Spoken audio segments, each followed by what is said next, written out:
Orazio Fantasia.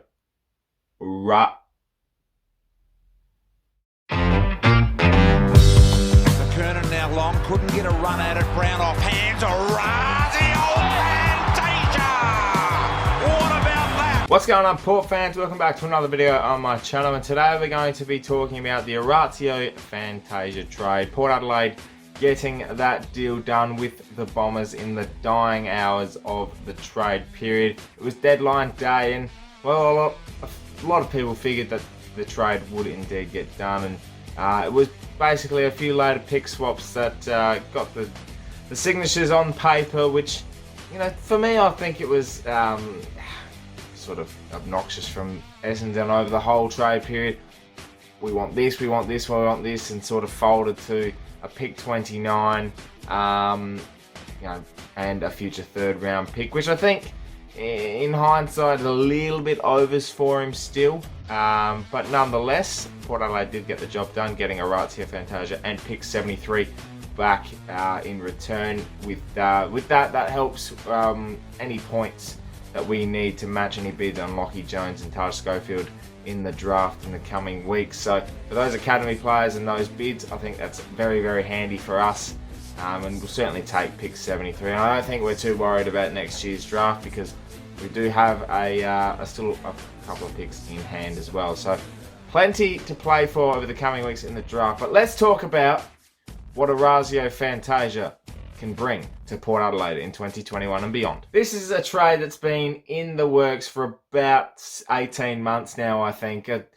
Couldn't affiliate any trade in the 2019 trade period. Essendon sort of were very, very reserved in that regard, and Orazio did decide to follow up another contract, another contracted year.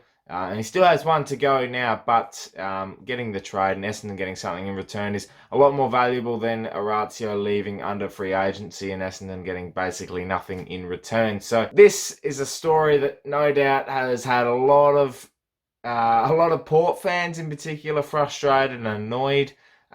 We've sort of been reserved about it in terms of what we want to give, and we wanted the club to make sure that we were getting the right deal and not wasting so many picks or wasting any sort of, you know, making a bad trade, as you will, because there is a lot of baggage with Orazio. Obviously, he's had a lot of injury issues over his playing career, and also, you know, certain rumours about attitude issues around the club environment. But I think that's got more to do with, you know, when you have frustrations and you have a lot of injuries and niggles and stuff like that, I can understand the frustration and the negative attitude that you sort of would bring to your football when playing, and it does have that effect on your teammates as well. So when you do bring that sort of kind of energy, it does give a negative impact on not only yourself with your playing career, but also what people in your surroundings will think about you. So it's definitely a win for Orazio, because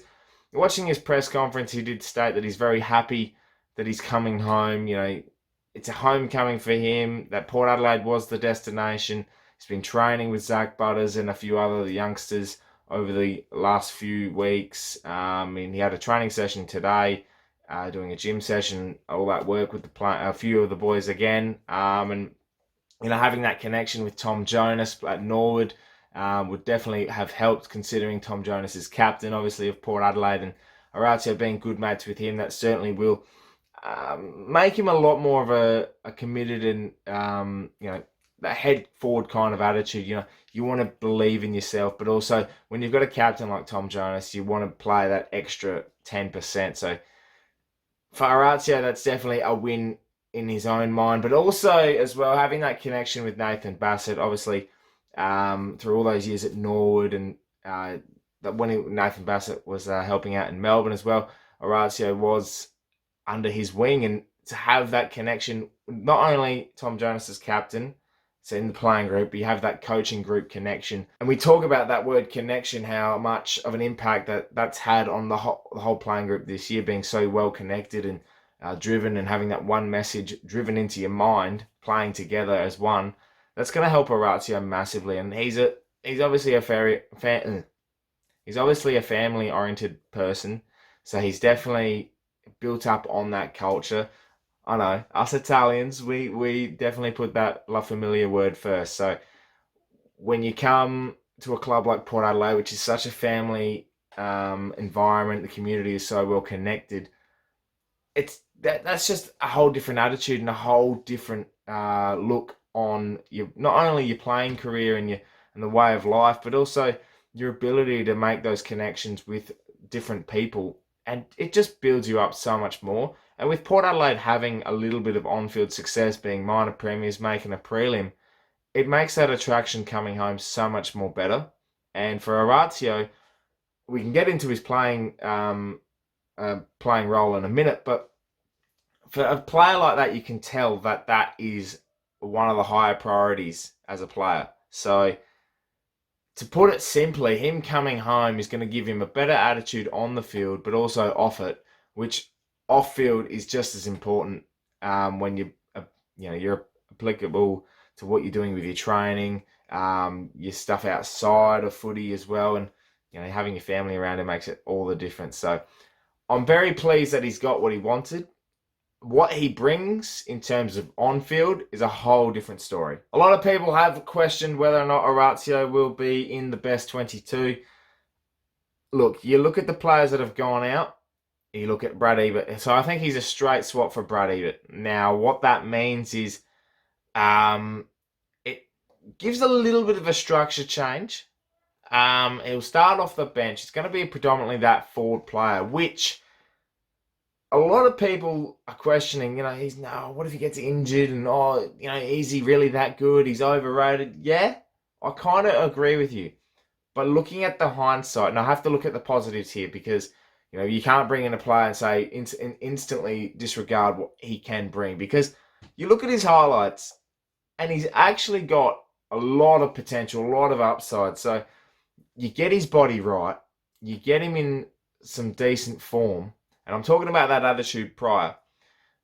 You have that attitude with you. You come round one, you're playing with the likes of Robbie Gray, Tom Jonas, Travis Boak, Charlie Dixon around you, who are such instrumental people when it comes to structure and also attitude. It changes everything. You put him on the park. You have that dynamic now of chucking Rosie in the midfield more often than not. Zach Butters gets more midfield time. Robbie Gray gets, instead of resting up forward or going into the midfield, he can rest on the bench a little bit more. And that just develops a whole different dynamic. You have a 4 or 5 man rotation in those 3 different positions. That's dangerous. If you're having Robbie Gray, Zach Butters, Connor Rosie, and Orazio Fantasia on the field at once, that is a dangerous mix. You throw Motlop in there as well. When he's on, he's on. And you have Charlie Dixon. You have Xavier Dersma around you. It's a whole different dynamic bringing Orazio in because he provides that different threat. And I think, you look at it from an outside perspective. If you've got Butters, Rosie, Robbie Gray, and Orazio Fantasia on paper, you don't have enough defenders to match with all of them. And a couple of them are going to be playing in the midfield. So now you start to think, do we have to take care of them? Because if they're on, they're on. We saw the way Zach Butters applies himself to the contest. Connor Rosie with his skill. Robbie Gray is Robbie Gray.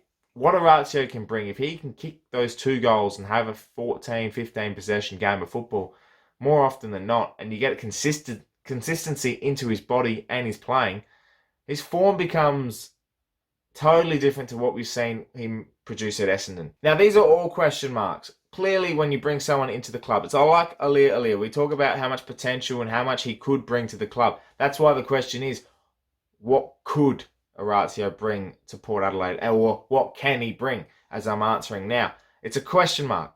You won't know until you see him produce in the preseason and round 1. Because he'll play round 1. You don't put someone like Orazio not in the best 22. Now, it's unfortunate because certain people will miss out.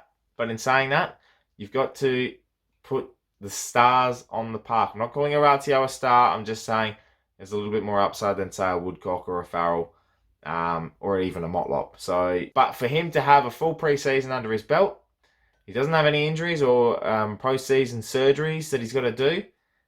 It just makes everything a little bit different. And you know what? seeing him in a Port Guernsey today, I was kind of excited. I kind of actually felt like, oh, we have a recruit. We finally got him. The talk is done. Now we can get to work. Now, Orazio has to put all this talk into work, and I can't wait to see what he brings in 2021 and beyond, because we have an exciting future ahead of us, Port fans. You know, the future is ours, as the slogan for 2021 says. So not only are we bringing in these couple of different, they're different. They're certainly different to what we've had in the past. They bring a different dynamic. So why not? I'm very much looking forward to it. So let me know in the comments below what you're thinking about the Orazio Fantasia. The overall trade period for Port Adelaide, we didn't lose too much, and we gained a couple of very, very good potential players. So I'm ticking it. I'm giving us an A. Fantastic work. Thank you for watching this video, Port fans. Again, let me know in the comments below what you're thinking about Orazio Fantasia and the whole trade period for Port Adelaide. Make sure you subscribe to the channel if you're new for plenty more Port Adelaide and AFL content coming your way. My name is Anthony, and as always, get on the pair.